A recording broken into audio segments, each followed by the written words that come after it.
Hi y'all, I'm back. It is Conspiracy Monday once again, and I thought I would do this Monday on Inner Earth. Now, I know there are a lot of people who believe in Inner Earth. I know there are a lot of people that don't, so let's just dive into this conspiracy. Um, so, a lot of people have been posting stuff online by Google Earth with like these holes in certain places, these whirlpools in the ocean in certain places, a hole on the top of the earth near the North Pole, and a lot of people are saying, oh, this leads to Inner Earth. A lot of people say you can get to it from under the ocean as well. And they even have these maps drawn out, very elaborate, of Inner Earth with different continents, just like, this Earth.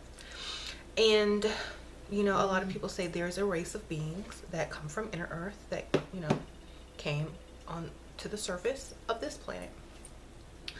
And there are a lot of people that say that there's some that go back and forth. And there's just so many stories. I mean, which one do you believe? Okay, there's movies like The Lord of the Rings about Inner Earth. A lot of those characters are from Inner Earth. There's a few movies about Inner Earth and like the conspiracy around it. I don't remember the name of the movie, but I think it had Brendan Fraser in it. And his like brother was questing to find Inner Earth, and he died on that quest, and so he took on a job after his nephew came to visit, and it led them to explore Inner Earth, and they did find an Inner Earth. So it was very I don't remember the name of the movie, I'm so sorry, but then there was like a part 2, and I think it starred The Rock Johnson, Dwayne Johnson, and they found Inner Earth as well. Or maybe that was a part 2 to like the Atlantis, I don't know. But all of that stuff combined is all conspiracy, but there is a lot of truth and conspiracy. So you have to kind of look into that. They found a lot of stuff in the ocean that has like appeared. They have found lots of holes on Google Earth that go inside the earth. And we can't really go hike up to the North Pole and see if it's real and see where it leads to. I mean, if we could, we might, but there are lots of crazy things being said. Also, the little stargates that they talk about that are in the oceans, that look like sinkholes that open up and you don't know where they lead to. We just call them stargates. I know there was one off the coast of Yemen, and now they're saying there's popping up everywhere. So, and that UFOs go in and out of them, who knows? But I'm just saying, what do y'all think? Do y'all think there's an Inner Earth, and do y'all think it's on the same dimension? Or if you drilled inside the earth thousands and thousands and millions of feet, you probably would still be inside the earth, but would you be on that same dimension or that same frequency to actually see Inner Earth? Because a lot of people say they astral travel to Inner Earth and they see certain things like floating crystal cities, different color sunsets and all this kind of good stuff, different types of animals, certain types of beings. I think if you're an experienced astral travel, that you probably traveled someplace and you didn't even know you were in Inner Earth. But if you read a lot of the descriptions of people that have claimed to have been there, you'll see a lot of similarities. And just like there's an earth here, there's an earth there, like as above, so below. There are so many different dimensions in certain planets that an Inner Earth is very possible. And if you look at some of the different types of like races and people on the planet, sorry, I'm on lipstick.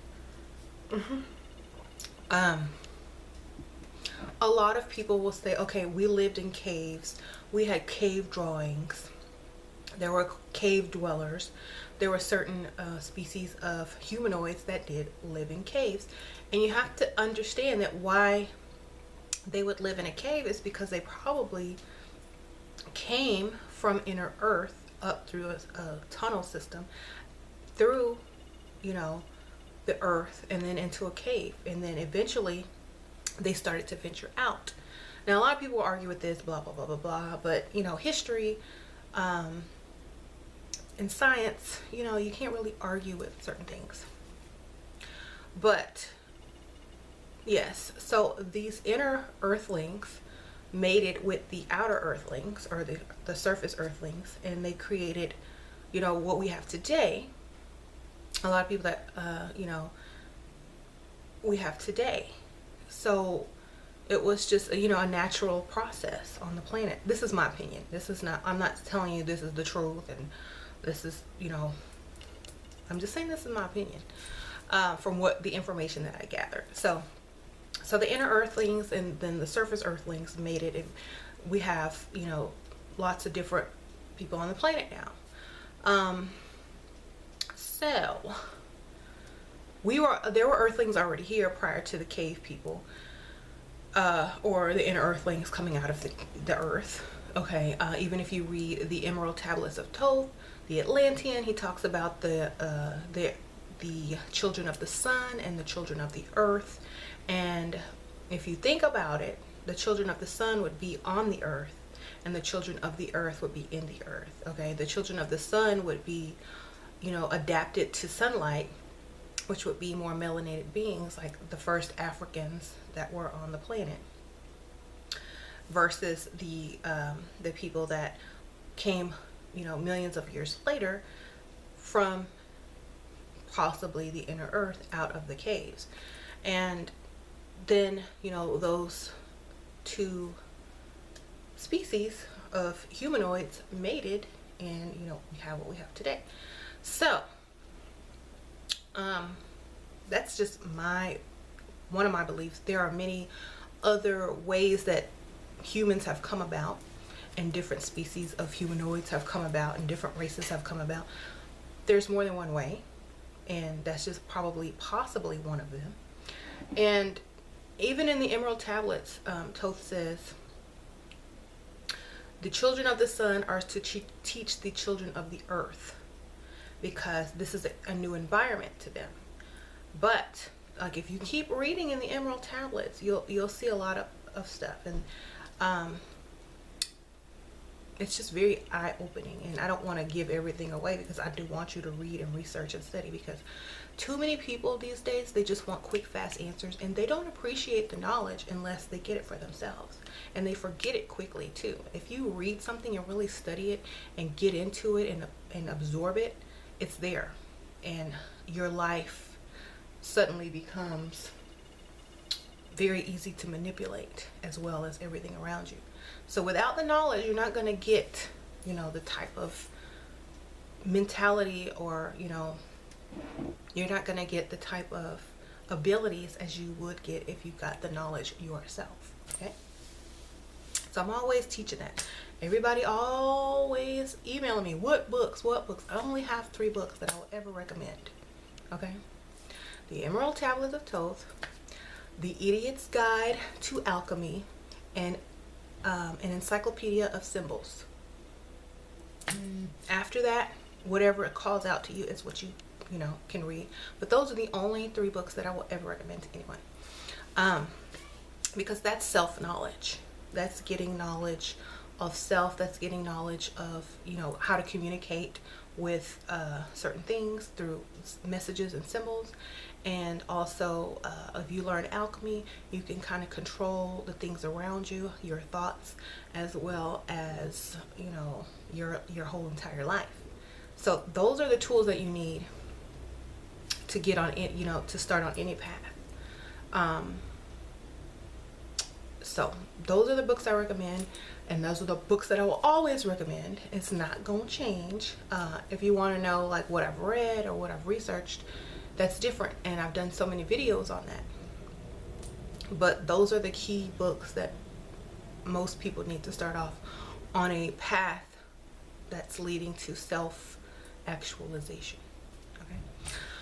All right, well, I hope you enjoyed this topic. If you have any thing to add to it or opinions about it, put them in the comments, because you always know I like to read other people's opinions. And like I said, I never debate about Conspiracy Monday, because that's just exactly what it is, a conspiracy. And we like to keep it open, because you never know. A lot of conspiracies have proved themselves over the years, so that's why we like to keep it open and not condemn someone else's beliefs. But take from it what you will, add to it if you think it's something missing, and have a friendly conversation. But like I said, debates aren't necessary for conspiracy at all.